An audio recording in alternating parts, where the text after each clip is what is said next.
Hello बच्चों, आज मैं आप लोगों के हाफ ईयरली सिलेबस से जो आपका पत्र लेखन है उसमें मैंने आपको PT1 में औपचारिक पत्र पढ़ाया था।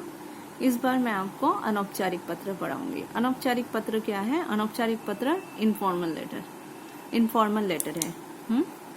तो अनौपचारिक पत्र क्या होता है? सबसे पहले हम ये जानेंगे कि अनौपचारिक पत्र किसे कहते हैं। उत्तर है, जिन व्यक्तियों के साथ हमारे पारिवारिक संबंध होते हैं उन्हें लिखे जाने वाले पत्र अनौपचारिक पत्र कहलाते हैं। जिन व्यक्तियों के साथ हमारे पारिवारिक संबंध होते हैं मतलब जैसे जिन व्यक्तियों के साथ हमारे फैमिली रिलेशन होते हैं उनको लिखे जाने वाले पत्र अनौपचारिक पत्र कहलाते हैं। उसके बाद से और किन्हें हम पत्र लिखेंगे तो अनौपचारिक पत्र लिखेंगे, उन्हें लिखे जाने वाले पत्र अनौपचारिक पत्र कहलाते हैं। जैसे माता पिता को पत्र लिखिए तो वो अनौपचारिक पत्र होगा, भाई बहन को लिखिए तो वो अनौपचारिक पत्र होगा। सगे संबंधी कोई भी रिलेटिव है आपके, उनको अगर पत्र लिखते हैं तो वो आपका अनौपचारिक पत्र होगा। और अनौपचारिक पत्र में मित्र भी शामिल है। अगर मित्र को आप पत्र लिखते हैं तो अनौपचारिक पत्र ही लिखेंगे, मित्र को फॉर्मल लेटर नहीं लिखेंगे। अब आप कहेंगे कि मित्र के साथ तो हमारे कोई पारिवारिक संबंध नहीं है। हाँ, मित्र के साथ आपके कोई पारिवारिक संबंध नहीं है, लेकिन मित्र के साथ में हम अनौपचारिक ढंग से ही रहते हैं। हम लोग औपचारिक ढंग से नहीं रहते हैं। मित्र के साथ हम फॉर्मल तरीके से नहीं रहते हैं। मित्र के साथ हम अपनी फीलिंग्स, अपनी हर बात शेयर करते हैं, तो वो औपचारिक नहीं है, वो अनौपचारिक ही है। तो मित्र को भी लिखे जाने वाले पत्र अनौपचारिक पत्र कहलाएंगे। तो ये था आपका अनौपचारिक पत्र की परिभाषा। अब आते हैं पत्र का प्रारूप यानी फॉर्मेट। फॉर्मेट क्या होता है कि हम कैसे अनौपचारिक पत्र लिखेंगे। तो आपकी जो कॉपी है उसमें हम पत्र की शुरुआत लेफ्ट साइड से ही करेंगे और लेफ्ट साइड में ही उसे खत्म करेंगे। तो आपके जो अनौपचारिक पत्र है ये 3 भागों में आते हैं। 3 भागों में मतलब 3 भाग ऐसे हो जाते हैं, वो मैं आपको उदाहरण के तौर पर दिखाऊंगी। सबसे पहले अनौपचारिक पत्र का जो प्रारूप है वो देखिए। पत्र लिखने वाले का पता। सबसे पहले हम क्या लिखते हैं? अगर हम पत्र लिख रहे हैं तो सबसे पहले हम अपना पता लिखेंगे। पता लिखने के बाद से लिखेंगे दिनांक। संबोधन क्या है? संबोधन होता है किसी को बुलाना, संबोधन, ठीक है, बुलाना। अब हम किस तरह से उसे पुकारते हैं, बुलाते हैं, संबोधित करते हैं, वो है ये संबोधन। उसके बाद अभिवादन। अभिवादन क्या होता है कि उसको अभिवादन मतलब आप बड़े को जैसे प्रणाम कह सकते हैं, चरण स्पर्श कह सकते हैं। छोटों को आप कह सकते हैं खुश रहो, नमस्ते, ठीक है, सप्रेम आशीर्वाद। ये सब क्या है, हम लोग अभिवादन में लिख सकते हैं। नेक्स्ट है पत्र लिखने का कारण। अब आता है जो नेक्स्ट पैराग्राफ होगा इसके नीचे से, वो होगा पत्र लिखने का कारण। सबसे पहले हम 2-3 लाइन तो ऐसे ही कुछ अन्य सूचनाएं ले लेंगे या घर की हालचाल पूछ लेंगे। पूछने के बाद से हम पत्र किस लिए लिख रहे हैं ये कारण हम उन्हें बताएंगे। उसके बाद से अन्य सूचना में जैसे कि घर में सब फिर से वही कि अपने माता पिता को या चाचा जी को, चाची जी को प्रणाम कहिएगा, ये सब होता है। तो आप अनौपचारिक पत्र जब देखेंगे तो समझ जाएंगे। नेक्स्ट है पत्र पाने वाले से संबंध। अब आप जिससे पत्र लिख रहे हैं उसके साथ आपका क्या संबंध है वो बताना है। उसके बाद से अपना हस्ताक्षर देना है, यहाँ पे अपना नाम लिखना है। तो ये था पत्र का प्रारूप। अब आता है पत्र की तालिका। तालिका क्या है? देखिए, तालिका वो लिस्ट है कि हम जब किसी को पत्र लिख रहे होते हैं तो उसके साथ में संबंध में, जैसे यहाँ पत्र पाने वाले से संबंध, तो संबंध में हम उनके क्या लगते हैं या वो हमारे क्या होते हैं, उस संबंध के हिसाब से हम यहाँ पे अपना हस्ताक्षर करेंगे और संबोधन और अभिवादन भी हम इसी के अनुसार करेंगे। तो सबसे पहले अगर हम पत्र लिख रहे हैं अपने मित्र को, ठीक है, मित्र को अगर पत्र लिख रहे हैं तो संबोधन जो है ये संबोधन में हम मित्र को मित्रवर कह सकते हैं, प्रिय मित्र कह सकते हैं। प्रिय लिखकर उसका नाम भी लिख सकते हैं, ठीक है। और उसको अभिवादन जो मैंने अभी बताया आपको, अभिवादन में हम उसे सस्नेह, मधुर स्मृति, ये सब लिख सकते हैं। उसके बाद आता है, अगर हम अपने से छोटों को पत्र लिख रहे हैं तो उन्हें हम संबोधन में क्या कहकर बुलाएंगे। तो संबोधन में हम प्रिय अनुज लिख सकते हैं। अनुजा, अनुजा मतलब अगर बहन है तो अनुजा, भाई है तो अनुज। उसके बाद से प्रियवर, ठीक है, उसका नाम भी लिख सकते हैं, प्रियवर उसका नाम। उसके बाद से अभिवादन में शुभाशीष या सस्नेह। अपने से अगर बड़ों को हम पत्र लिख रहे हैं तो हम संबोधन में लिखेंगे आदरणीय, पूजनीय, माननीय, परम पूज्य। और अभिवादन में हम क्या लिखेंगे, सादर प्रणाम, सादर चरण स्पर्श, सादर नमस्कार। तो ये है तालिका। इसके हिसाब से आपको जो भी प्रश्न में जो पूछा जाए कि आप अपने छोटे भाई को पत्र लिखिए या अपने दादाजी को पत्र लिखिए, अपने पिताजी को पत्र लिखिए, तो इसके हिसाब से आप संबोधन और अभिवादन लिख सकते हैं। ठीक है, अभी नेक्स्ट आते हैं उदाहरण पे। तो मैंने आपको जैसा कहा था कि पत्र के 3 भाग होते हैं, है ना।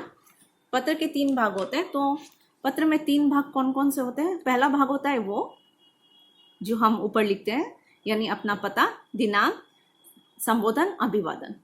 ये जो है ये पहला भाग है। उसके बाद से नेक्स्ट वाला जो पैराग्राफ आता है वो होता है पत्र लिखने का कारण। ठीक है, ये एक भाग है, पत्र लिखने का कारण और अन्य सूचनाएं।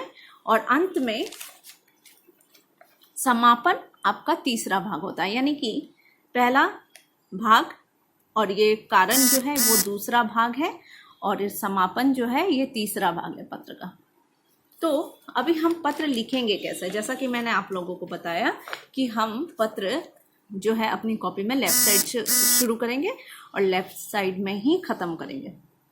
तो यहाँ पे सबसे पहले प्रश्न किया गया है कि अपनी माता जी को उनके द्वारा भेजी कहानियों की पुस्तकों के लिए धन्यवाद प्रकट करते हुए पत्र लिखिए। किसे पत्र लिखना है, अपनी माता जी को पत्र लिखना है। किस लिए पत्र लिखना है, कि उन्होंने जो कहानियों की पुस्तकें आपको भेजी थी उसके लिए आप धन्यवाद प्रकट करना चाहते हैं उन्हें, इसलिए आप उन्हें पत्र लिखेंगे। ठीक है, तो सबसे पहला जो भाग है पत्र का उसमें आपको अपना पता लिखना है। सबसे पहले क्या लिखना है, अपना पता लिखना है। तो आप अपने पते के जगह पर हमेशा परीक्षा भवन लिखेंगे।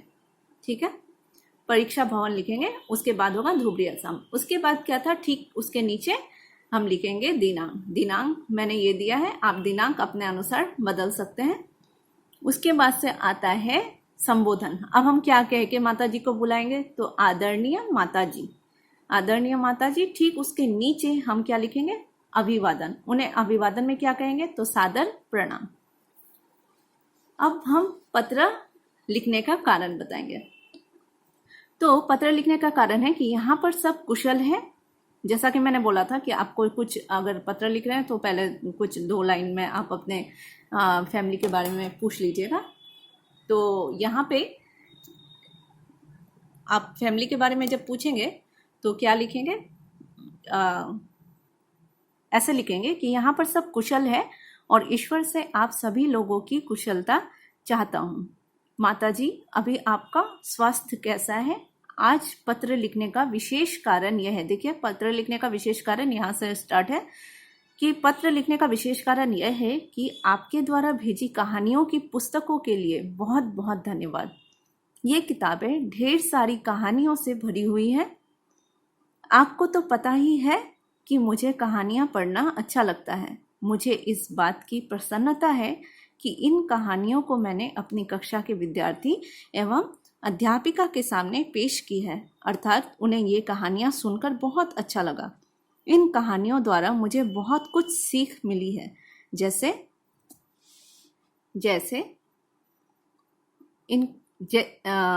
सीख मिली है जिसे मैं अपने वास्तविक विद्यार्थी जीवन में लाने का प्रयास करूँगा। इसलिए आप निरंतर मुझे ऐसी कहानियों की किताबें भेजते रहिएगा ताकि मैं अपने मित्रों के साथ बांट सकूं।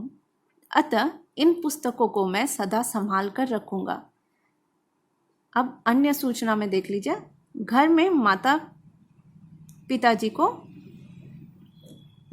पिताजी को मेरी ओर से प्रणाम कहिएगा और छोटे भाई को ढेर सारा प्यार। आपका पुत्र, नाम आपका पुत्र। अब देखिए आपको संबंध बताना है, पत्र लिखने वाले से आपका क्या संबंध है। आप उसके पुत्र हैं तो आप लिखेंगे कि आपका पुत्र, लड़की अगर लिख रही है तो आपकी पुत्री, और अपने नाम की जगह पर अपने नाम ना लिखकर आप क ख ग का इस्तेमाल करेंगे। जैसा कि मैंने औपचारिक पत्र में पहले आप लोगों को बताया था, ये ऐसा क्यों लिखते हैं उस पत्र में मैंने आपको बताया था, ठीक है, क्योंकि बोर्ड के एग्जाम में ऐसा नहीं होता है, ऐसे ही लिखते हैं, इसलिए अभी से ही ऐसा ही लिखें।